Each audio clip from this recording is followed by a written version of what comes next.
welcome to Speak a Dogcast. My name is David Farb, Animal Behavior Specialist, and I am broadcasting from WOUF Woof Studios in beautiful Palm City, Florida. Thank you so much for joining me again today. If you haven't clicked that subscribe or that follow button, do so right now. New episodes come out every Wednesday, and you are going to want to check them out. Now, you can also follow me on Instagram at Speak a Dogcast. And if you want to support the show even more, become a patron today at patreon.com/speakadogcast. And if a visual thing is more your thing, you can follow me on our brand new YouTube channel, of course, at Speak a Dogcast as well. And if you guys love what you're hearing, do me a favor, scroll on down, click that 5-star rating, leave me a review. I would love to know what you guys are thinking of the show. It's only going to help the podcast grow. If you're on YouTube, click that thumbs up, click that like button, scroll on down. Yes. And I actually wanted to read one of my most recent reviews that we had on Apple Podcasts. And this comes from Maddie Mac 303. Now, Maddie Mac says, this podcast has without a doubt helped our timid Australian cattle dog, Lainey, break out of her shell. Whether you're interested in improving your dog's behavior or simply trying to learn about dog psychology, listen to this podcast. It's packed full of valuable information and is sure to better the relationship between you and your dog. Easy to comprehend and captivating for sure. Thank you so much, Maddie, for that review. That was so awesome. And I am so happy that the podcast and the information has really helped you guys with your dog. I'm just glad to be a part of your training journey. So for all you guys out there, if you love what you're hearing, do me a favor, take a moment, click that 5-star rating or leave me a review. Thank you guys. I would greatly appreciate it. Now on today's show, we're going to talk about reinforcing relaxation. Are you spending enough time finding those moments to reinforce and strengthen relaxing behaviors in your dog? Tune in to find out. Then comes dog influencers. What's that going to be all about? You just got to listen into here. Then we have the first pet segment, followed by the listener Q&A. And if you guys have questions for that listener Q&A, you can keep them coming my way. Email me, questions@speakadogcast.com, or you can just message me on social media as well. Now, before we get going with today's show, I have to give you that trivia question. And today's question is going to be, how many species of alligators are there? Yes, how many species of alligators are there? I will give you the answer to today's trivia question somewhere in today's podcast, so be sure you stick around. Sit, stay, and enjoy the show.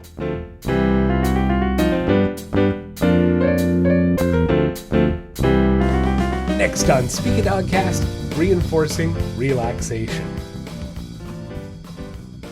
It is something that most owners do not spend enough time doing. And that is to say, we don't spend enough time reinforcing, strengthening, and increasing the likelihood that our dog is going to want to choose relaxation over anything else, whether that be overexcitement or anxiety or what have you.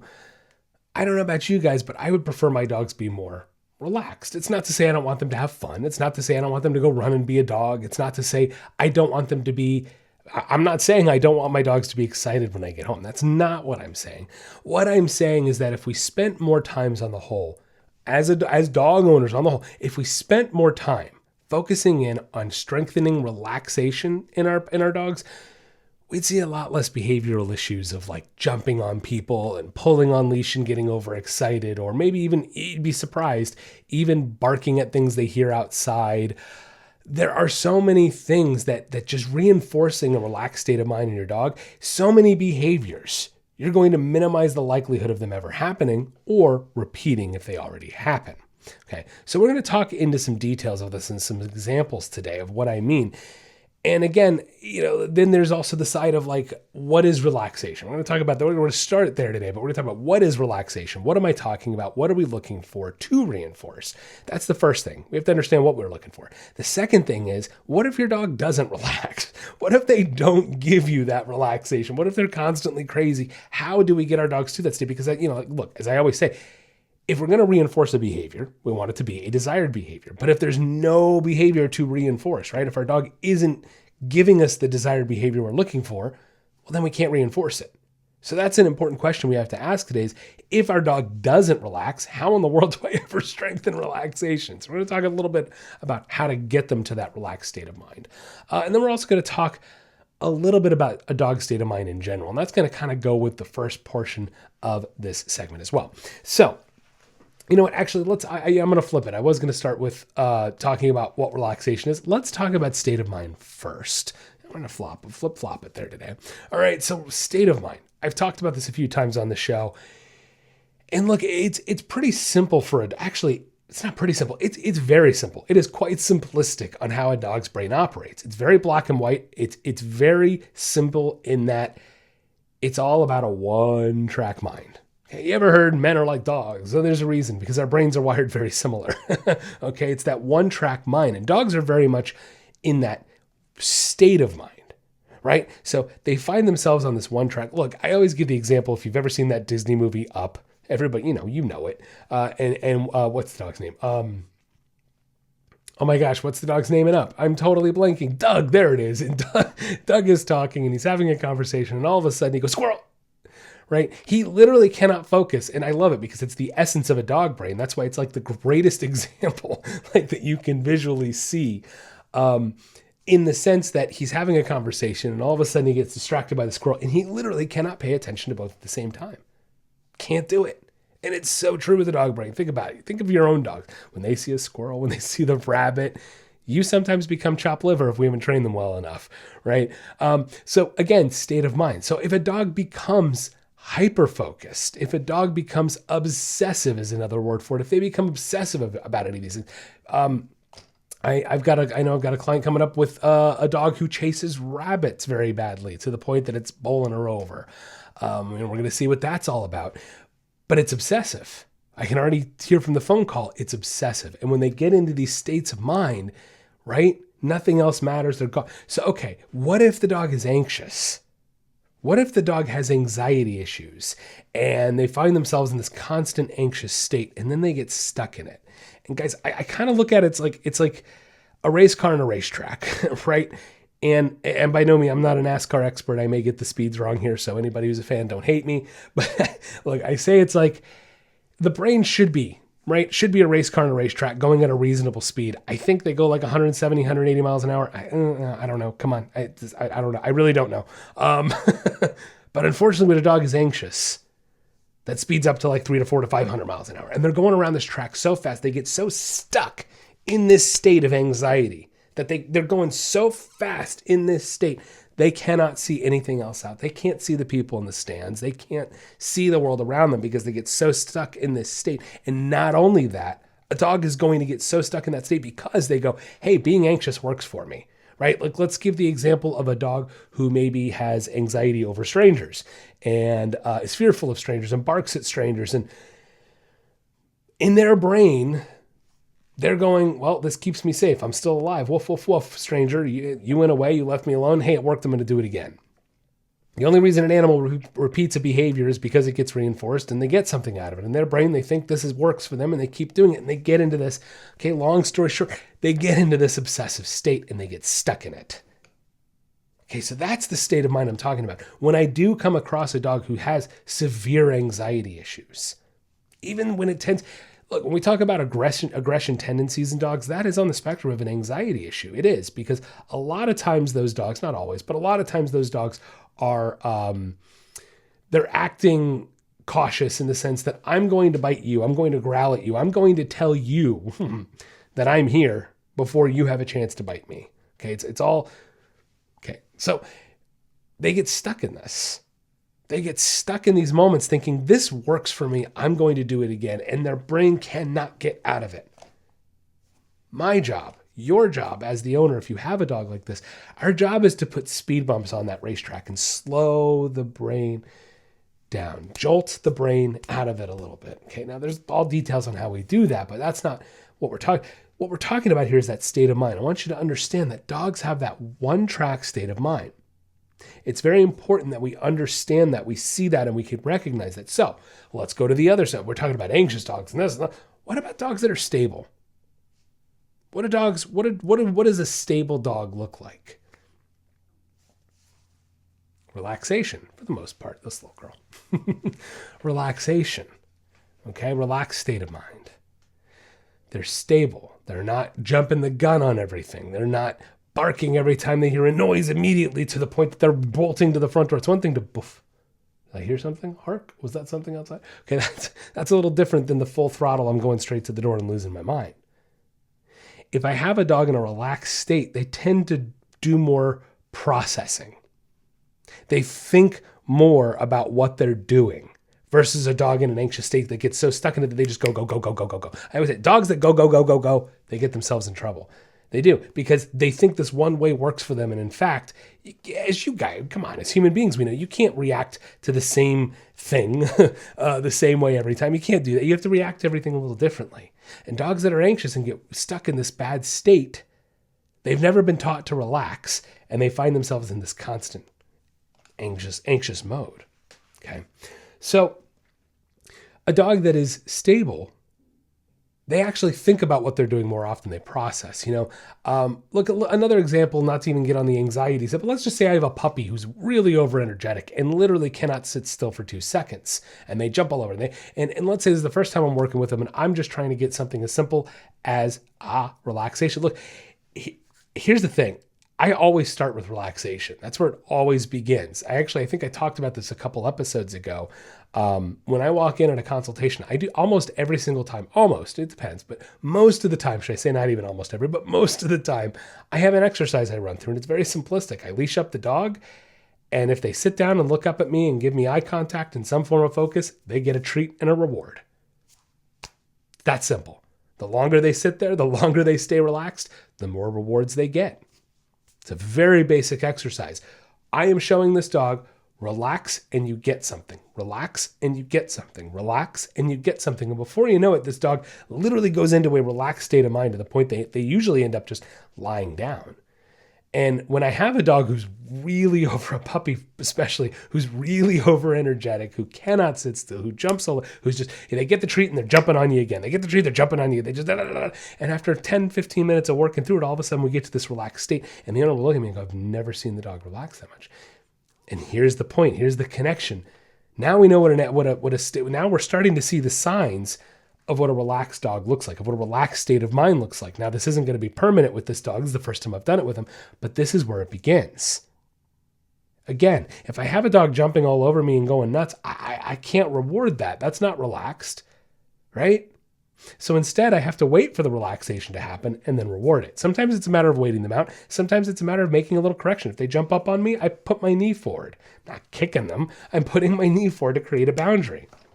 And that way they stop jumping on me. And then they try to jump on me again. Same thing, little knee forward. They back down.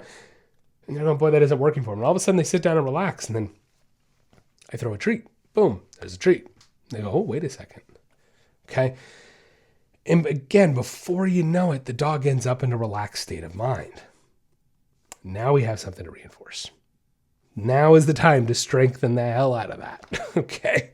All right. So not enough people spend the time to wait their puppy out, especially puppies. Wait the dog out. Wait them out, guys. Let them relax. And then reinforce and strengthen it. You will be shocked how quickly, if you do this exercise of just leashing them up and hanging out at your house and letting them do their thing until they relax, you will be shocked how quickly your dog is going to start choosing relaxation over anything else, because of the simple fact it gets them something. So why wouldn't they want to keep doing that? Let's go back to the anxiety a second. And what did I say just about 5-10 minutes ago? What did I say? Maybe not 10 minutes ago, okay. But maybe about 5 minutes ago, what did I say? I said that a dog who's anxious will often, especially like if we have those aggressive tendencies, they'll oftentimes go woof, woof, woof, woof at another dog as a warning and say, right, I'm here, here's your warning. And in their brains, they go, ooh, that worked for me. You know how I know the brain is at least somewhat thinking that? Because tomorrow when we come back and do that again, guess what? The dog does the same thing. The pattern's increasing, strengthening. Therefore, it's being reinforced. And if it's being reinforced, the animal is getting something out of it, at least mentally they think they are, and therefore they continue to do the behavior. Okay, so there's the other side of the spectrum. If I relax a reinforced state of mind, the dog's going to go, oh, relaxing works for me. I'm going to keep doing that. If we either inadvertently reinforce or allow the dog to passively reinforce themselves by getting away with a behavior such as growling, barking, what have you, they keep doing it. Behavior is very simplistic like this, guys. It's all what gets reinforced. Whether we are actively or passively reinforcing something, it's all what behaviors we get reinforced. So if early on in the training, I can find those moments of relaxation and create those moments. We haven't talked about finding moments of relaxation. We'll talk about that in a second. But there's the most basic way to create relaxation, guys. Leash up your dog and wait till they relax. Okay. Okay, maybe some small redirections with the leash. If they're jumping on me, maybe a little small knee into them to tell them you don't like it. You can say the word no with it. That's fine. But I'm going to wait till they relax. And once they do, I'm going to reward that with a treat and maybe a little bit of praise. I don't want to go too nuts with the praise because sometimes it can pump them up and get them overexcited again, which is what we're trying to avoid. Now, let's, for a moment before we continue on the relaxation train, let's just talk about excitement versus overexcitement for a moment. Guys, I want our dogs to be excited at the right times, okay? I do. Like, we get home, I want my dog to be happy to see me. Who the hell wouldn't? That's crazy. But I don't want my dog to be overexcited to see me, to be jumping all over me, to be mouthing me, to be whining and going nuts. No, I don't want any of that. I want them to come over, wag their tail, maybe a little bit of panting, nothing crazy, happy to see me. The intro lasts a minute, maybe 2 at most, and that's it. And then they move on and no big deal. That's ideal. That's excitement. That's happiness. It's not overexcitement. Guys, it's a fine line, and yet it's not. And quite frankly, I do think people not only allow their dogs to get overexcited, but reinforce it because we think that overexcited state is healthy and normal. And in fact, it's not. Okay. So make sure you're only reinforcing and looking for excited states of mind at the appropriate times, and we're reinforcing it the appropriate amount. So just kind of wanted to make that little side note distinguishing remark on that. Okay. So going back to relaxation, we've learned the most basic way to get relaxation. I can hear some people going, David, my dog has way too much energy. I could sit there for an hour on leash with him and he isn't going to relax. Guys, I know what that means. That means you're not walking your dog enough. Okay. You're not exercising your dog enough. I see it over and over. It's very hard for a dog to get to a relaxed state of mind if they have the physical and mental energy to spare, And especially any of you puppy owners out there, guys, they got batteries and reserve tanks of energy, of fuel. Okay. So you better be walking your dog a ton. Get them out there, exercise them. Not just the walks, of course, playtime, all that good stuff too, but the walk is the most important thing. And if you feel like you could sit there for an hour and your dog will never relax, walk your dog more, guys. Exercise your dog more. I'm telling you. Well, David, I take my golden retriever for 20-minute walks once a day. It's not enough, guys. Not for a golden retriever. You're nowhere even close. Try again. All right. Okay. So that's the thing. To get your dog to a relaxed state, it is, and to keep it going and keep it permanent, like that's just it. Even when I go to a consult and I've got this dog who gets to a good relaxed state within, 20 minutes, an hour at most is usually how long the consultation lasts. It's not going to be permanent. It's not going to be permanent without filling in all the gaps. And that's the exercise, the walks, all that good stuff too. Now let's talk about finding moments to capture, right? Finding moments where your dog relaxes on their own, because at some point your dog is going to go lay down, right? They're going to stop. And if they aren't going to stop, if they're that hyped up, guys, you need to contact a professional then. You need maybe a little extra help. Okay, just throwing that one out there. Reminder, guys, free consultations for the virtual consultations, free virtual consultations till the end of May. We're doing them. Feel free to reach out to me. Questions at speakadogcast.com. With that said, actually, let's go ahead and segue. I wanted to talk about somebody I actually spoke with the other day on a virtual consult. The reason why is it's so relevant to the segment right now, and that's the fact that they've been listening to the podcast for a while and they've become, big fans, and that's awesome. And thank you guys for listening. And what they told me is they've really honed in because their dog is a little hyped up. It's a puppy and it's a high energy breed, right? There's just no other way to put it. And they knew that. And they knew what they're getting into to some degree. You can never predict every dog. Anyway, and they've noticed that focusing on finding moments of relaxation to reinforce has gone such a long way for their dog being calmer around the house. Okay, so this is what we're going to talk about, is finding those moments of relaxation, finding moments. So if your dog goes and lays down on the dog bed, you're just going to go, hey, good boy, good girl. Throw them a treat. If you're sitting on the couch watching TV, throw them a treat. The point is you don't want to be complacent to moments that your dog puts themselves into a relaxed state, right? Don't be complacent to moments your dog relaxes. Tell them you love it. I don't care how mundane, normal, run-of-the-mill, every day it seems that your dog is going and relaxing. Tell them you love it. I cannot stress it enough because, again, you're going, well, David, I never would have thought to do that. Exactly. I'm just being honest. Exactly. Nobody thinks to do this. I don't know why. Tell your dog you love it when they relax, because it's very simple. The more we reinforce and strengthen. Look, here's the point, and I can hear it. David, do you just want my dog to just lay down all the time and be boring? And no, because dogs aren't that way. That's not going to happen. Well, unless that's a different story for a different day. If you have a depressed dog, then whatever. All right, we're not going down that road. What I'm trying to say is that if you spend the time reinforcing and strengthening relaxation, it's going to make it a lot easier to go back to relaxation from excitement. All right. Look, I always say if you have a dog who is always excited and they go to overexcited, and we only ever come back to really excited, but they go to overexcited, excited, and we just ping pong back and forth between these two, it means your dog has never been shown how to relax and you've never reinforced and strengthened it. So if I have a dog that's excited and we get to overexcited, I can only ever fall back to excited. But if I have a dog who's relaxed, we can get excited and we can still go back to relax because they've spent time in that state of mind. Dogs who don't experience a relaxed state of mind, they don't know what it is. It becomes an anxiety, right? Like I said, they get stuck in it. So without reinforcing relaxing behaviors, relaxation in our dogs, especially if they have those issues, they have a hard time getting there themselves. Look, the pack is what teaches dogs this normally, right? If we didn't pluck puppies from their moms at such an early age, the pack would create this relaxation, would create this stability, this medium state of mind. They would.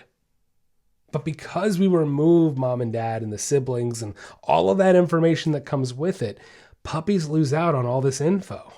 They do. They lose out on so much information. And so they then get themselves into these overexcited states. We, as the human beings, end up reinforcing these overexcited states of mind. And then all of a sudden, they snowball into worse things. And then we go, oh my God, why is Fluffy doing this? Because you never taught Fluffy to relax. I know it's tough and people don't like to hear this, but guys, puppies are not here to be made hyped up and, oh my God, it's Fluffy. Like people do. I don't get that. I just don't get it. Why do you want your dog's heart to do this 24 hours a day? Anybody? 'Cause I've never heard a reasonable explanation for this. Anyway. All right. So guys, point is, at the end of the day, dogs are very much a state of mind creature. It's all about the state of mind, and they will get stuck in that state of mind, unfortunately, to their detriment. So it's important that you spend time teaching your dog to relax and not be uneasy, not be anxious, not have aggressive tendencies, not even be overexcited. We want our dogs to have stability. And it's important that we start with reinforcing relaxation behaviors, strengthening those behaviors in order to increase the likelihood that our dog wants to stay in a relaxed state of mind, right? If your dog does not have a relaxed state, if they're already very overexcited, it's important that you exercise them through walks, playtime, any and all kind of mental and physical exercise in order to bring their energy levels down. Because a dog who has too much energy, they have a very hard time getting to a relaxed state. Now, the most basic exercise I start with, guys, is just leashing them up and waiting for relaxation behavior. I don't even ask for a sit or a lie down. I want the dog to come to it on their own. Once they do, I want to strengthen and reinforce that behavior, making sure they understand anytime they relax, it gets them something good. One thing I actually forgot to mention today that I'd like to just talk about right now real quick is the states of relaxation. When we talk about dogs, very quickly, right? We have a dog standing. This is the state of relaxation. We can see it physically through a physical manifestation, really. Okay, dog standing, dog sitting. Dog sitting with the legs kicked out. You all know what I'm talking about, right? The straight down sit versus the legs kicked out. So we have dog standing, dog sitting straight down, dog's legs kicked out. Then we have lying straight down with no legs kicked out, right? That's telling us the dog is ready to pop back up. Not quite in that total relaxed state. Then we have lying down with the legs kicked out, right? So standing, sitting straight down, sitting with the legs kicked out, lying straight down, lying down with the legs kicked out, and then a total conked on their side asleep, relaxed, comfortable state, maybe even on their back a little bit, on their belly, showing that they are perfectly comfortable being in a vulnerable position. It comes down to instinct. Pay attention to it, guys. If you have an anxious dog, I can almost guarantee that they do not find those relaxed states as often as they should. But it can tell you a lot about your dog's state of mind. For example, again, we're working that exercise of just leashing them up, getting them to relax. I like to watch.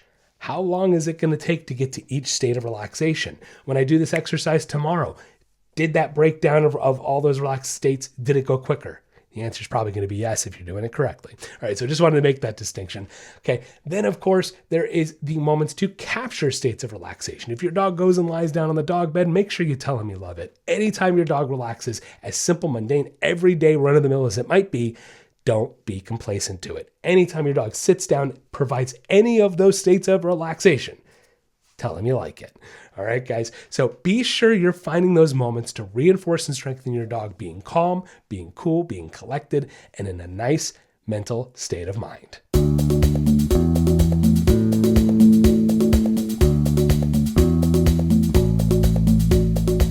Are you tired of your dog barking all the time? Or maybe you want them to stop jumping on people when they come over? Or does your dog take you for a walk instead of the other way around? Well, we can help. At The Nature of Training and Speak a Dogcast, we are committed to improving the relationships and lives people have with their pets. No matter what behavioral issue you are experiencing, from an unruly puppy to more severe issues, we can help. Our virtual training programs are catered to you and your pet and create a training plan that gets results. For more information, you can check out our website at www.thenatureoftraining.com or find us on Facebook or Instagram at Speak a Dogcast. With the ability to connect, teach, and train with pet owners around the world, together we can make a better home for our furry friends. The Nature of Training and Speak a Dogcast, helping you achieve success with your pet.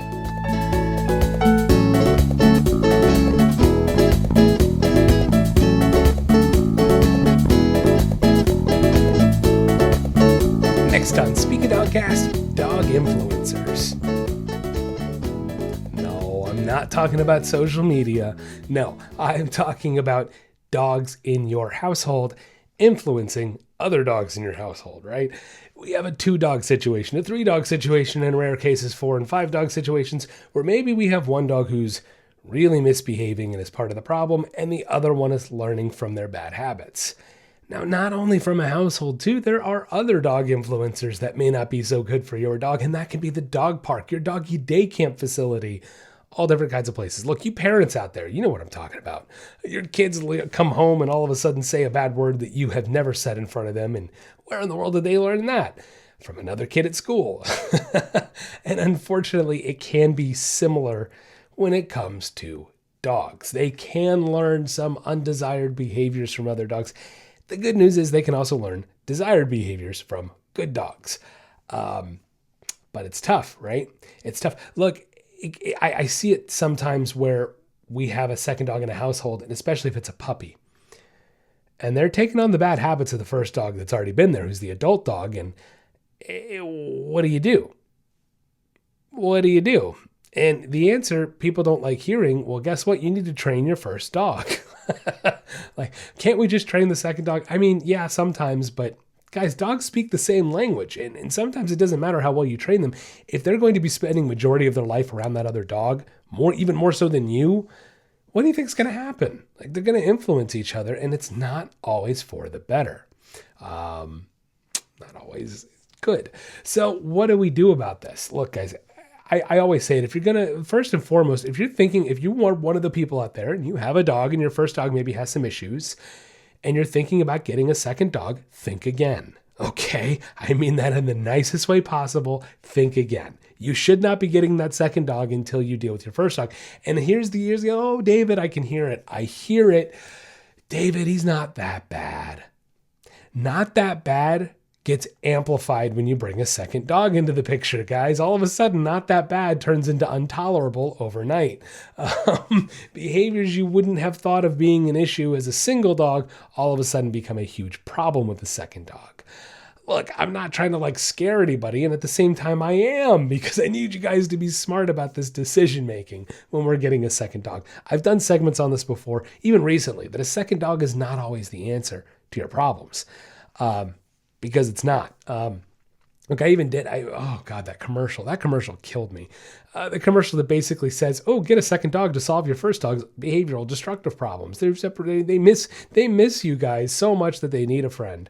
Guys, sometimes they'll teach the friend to destroy the house too. It's not going to necessarily solve your problems. So throwing that out there, let's be smart. Let's be smart. So when I talk about dog influencers, I mean, it's so true. look, in a good way, my boot camp programs. I don't think my boot camp programs would be half as successful as they have been if it wasn't for my pack of dogs. You know, my different packs and the different iterations of my pack of dogs over the years now, which is becoming such a weird thing to say. As I'm getting older, like I've been doing this for 14 years. And I mean, I remember when we first started off with like just Penny Lane and very shortly, I mean, it wasn't probably about a year later, we got Colby, a little over a year later, we got Colby Jack. But the point is I had like one or two dogs. And I remember thinking like, wow, this is my pack, and it's crazy how in 10, 15 years, this pack could look completely different than it does now. And it's just like, that's so far away. Like that's so far off. You don't even have to think about that. And it's like, wow, holy crap, here I am. So it's a little nuts. Like I've had, how many dogs have I had now? I've had, let's see, my original pack. Who was oh my gosh, I'm like having a hard time even remember. We have, it's ridiculous. Come on.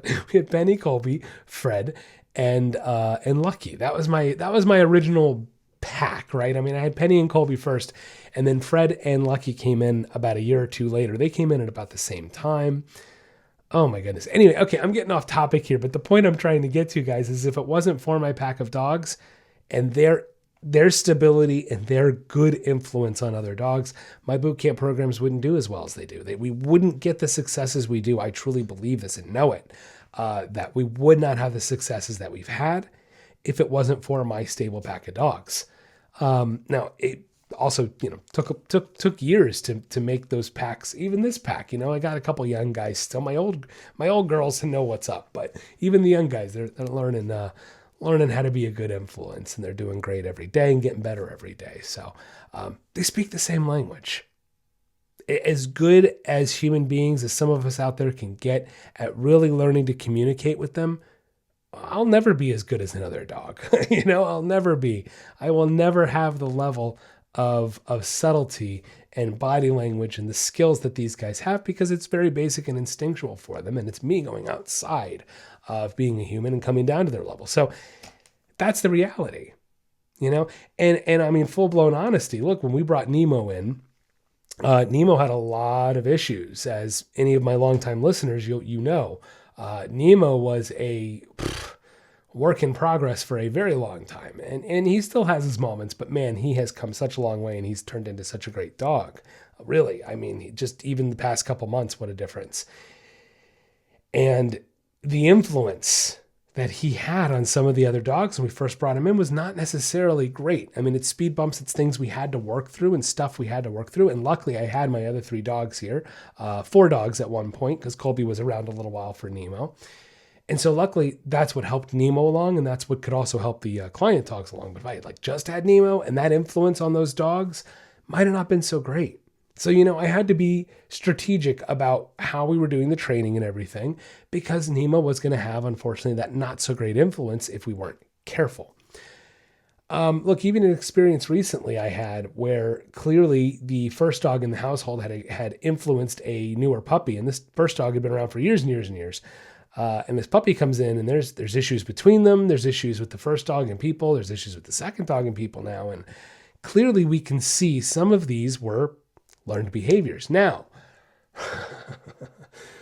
what about people influence for a moment? Look, I'm not trying to hurt any feelings today. I'm really not, genuinely. I'm genuinely not trying to hurt your feelings here. But guys, my job is to observe behavior and behavioral patterns. And I find it fascinating how many people tell me, like, here, let me see if I can try to just give a little example where they'll go, oh, my new dog does this one thing, right? Maybe he growls at people. My newer, I've had this dog for 2 years, and he growls at people, but only sometimes. And you know what? My old dog did that too. Think about that. My new dog. And most oftentimes, I love it. I'll go, did these 2 dogs ever meet each other? No. So there's no dog influence happening here. Do you hear? Do you anybody connecting the dots yet? It's something the owner is or isn't doing that is creating these behaviors. Guys, if you have a dog and you've had a dog previously and they both have very similar behaviors like that, they never met, they never influenced each other, what does that tell you? What saddens me is how many times I can point that out to people and they don't want to see it. I don't even think it's that they don't see it, it's that they don't want to see it. Because people, we don't want to hear that. We don't want to hear that maybe we were the cause of our dog's anxiety. Maybe we were the reason Fluffy growled at people. Guys, if you never recognize these issues, how are you ever going to fix it? This is my point. I'm not slighting you. I'm not pointing a finger at you. I'm not trying to... My job is to try to help you fix your dog. And if we don't recognize these things, see them for what they are, you're never going to fix them. So that's why sometimes I do get pushback from clients where it's like, oh, you're mean, or it can't be that way. It's not that. And they get very defensive. And it's like, guys, I'm not. It's just like a psychologist. You know, this is why I couldn't go into psychology, because you know how much people push back and get defensive, and because it's a normal coping. It's one of the steps you got to do to come to acceptance. It's no different with training your dog, because how often do we take our hearts and put it onto our dogs? There's that human influence that may not be so good. And so by doing that, we then create these undesired behaviors in our dogs. And then it's fascinating how not only will the dogs influence each other, but then you end up creating these behaviors with one dog, and then years later doing the exact same patterns with the second dog, and the exact same thing happens. And you go, wow, that's so strange. Is it strange, or is it a pattern? I know, a little truth bomb. Sorry about that one. All right, that's the thing. Like, dogs can influence each other, but you guys can have such a profound impact on your dogs, whether it be good influence or bad. That's up to you. So if you recognize a behavior in your dog that maybe you had seen in one of your previous dogs and they've never met and influenced each other, that's a human influence, not a dog influence. Now, look, I know we're look, it's funny. I kind of wasn't even planning on going toward the human influence today. I was going to focus more on that dog stuff, but there we went a little because, well, it's what we do, right? We do. That's what we do to our dogs. But then there's the side of the dog parks, because I can hear some people going, hey, you mentioned dog parks at the beginning of the segment. Look, I'll say it really quick. Yeah, your dogs can learn very bad behaviors at a dog park, unfortunately. They can, but that's a risk you take. It's just like your child at a playground. It is a risk you take, taking your child to a playground that either A, they're going to fall down and skin their knee, or a kid's going to push them, or whatever, or they're going to learn a bad behavior from a kid. It's always a risk you take when taking your dog out to a doggy day camp facility or to a dog park. So as I always say, my preference is a professional doggy day camp facility that emphasizes training and behavior and has staff that is properly trained in dog behavior. Because that's the thing. If a dog is a bad influence and the staff allows it and it's only going to continue to perpetuate it, then I can't really expect anything else but the dogs to come home with bad habits. So if you are going to find a doggy day camp facility, make sure you find a reputable one. Make sure you find one that's focusing on behavior and training, at least to some degree, to try to keep things in check. Because I can tell you guys, dogs, sometimes they act like overgrown children. You know what I mean? In that sense that they're not going to make the best decisions because they're dogs. They're only so smart. And if we don't have people monitoring them properly, and that's a problem with dog parks too, is how many times are there know-it-all owners that actually know nothing? And, Okay, so that's the point, is it's not to say that dog parks are all bad. It's just to say that be cautious and be aware. And I would rather you go to a doggy day camp facility. That's just my personal preference. So something to keep in mind. But if you feel like your dog is going to be a bad influence, don't get a second dog. Go back to that a second. Don't get a second dog, guys. Just as a reminder, if you have a dog that you feel like maybe has some behavioral issues, those can turn into some intense behavioral issues with a second dog amplifying it. So be cautious, be careful, put a smart be smart, put a head on your shoulders, right? And make sure you train your first dog before you bring a second dog into the mix. Also be aware of where you're taking your dog, what you're exposing them to, whether that be through your influence or dog influence. Make sure you're making smart decisions so good behaviors rub off on your dog.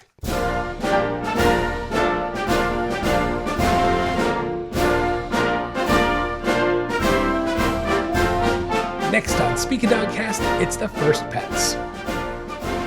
Today on the First Pets, we'll be talking about Joe Biden. Joe Biden is the 46th and current president of the United States, entering office in 2021. Now, their first dog, Champ, was a German Shepherd who was born in 2008 and joined them during the vice presidency when Obama was president. Now, Champ was enrolled in a dog training program in Delaware where he learned to adjust to life in and out of the White House and living on the grounds of the U.S. Naval Observatory, where the official residence of the vice president is located. Now, their second dog was a rescue named Major, also a German Shepherd, and the Biden family fostered Major for a few months to make sure it was the right fit. But unfortunately, even after adopting him, there were quite a few incidents of Major biting people, as I'm sure you guys probably heard about. So they sent him off to be trained, but he was returned to the White House still having some severe behavioral issues. So they sent him to live with friends instead. Now, the Biden family added a new purebred German Shepherd puppy named Commander in 2021.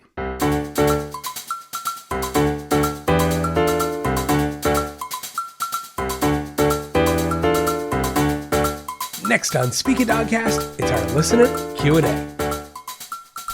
First question today comes from Ainsley from Augusta, Georgia. Ainsley says, my mom and dad have a little Pomeranian.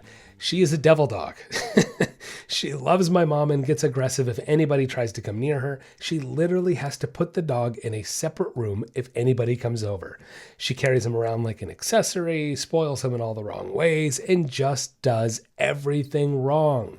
I am concerned about my kids when they go over to her house, and my mom just will not listen to us. She thinks the dog is protecting her. What should I do? Ainsley, I am so sorry you're having to deal with this, honestly, because that's a shame. What I'm going to tell you is you need to take your phone over to your mother and hit play right now. Ainsley's mom, I am sorry to say this, but you are creating a very dangerous and uncomfortable situation for your children, and I hate to be the one to inform you that you are in the wrong. What you are doing with your dog is very inappropriate and unfortunately is making your dog feel constantly anxious and the need to be aggressive.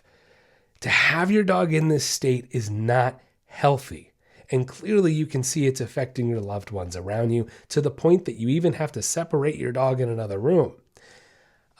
I'm so sorry to have to be the one to blow, the lid off of this and be the honesty here, but clearly your daughter has tried to reason with you on this. And unfortunately, Ainsley's mom, you are incorrect in this moment. I need you to seek professional help, please, from a trainer, and please get your dog properly trained so your dog isn't living in this anxious state and your loved ones around you can feel safe and happy. Isn't that what we want? We want our dog to feel safe and stable and happy, and I would hope you want all your loved ones to feel the same way, and have your grandchildren come over and have them have a safe time at your home. So Ainsley, what you should do is you guys need to hire a trainer, you need to hire a professional, and you need to deal with this in the correct way. And the only way to know how to do that and be knowledgeable is hiring a professional. I can't stress it again. Please hire a professional to fix this problem. Next question. This comes from Tim from Jacksonville, Florida.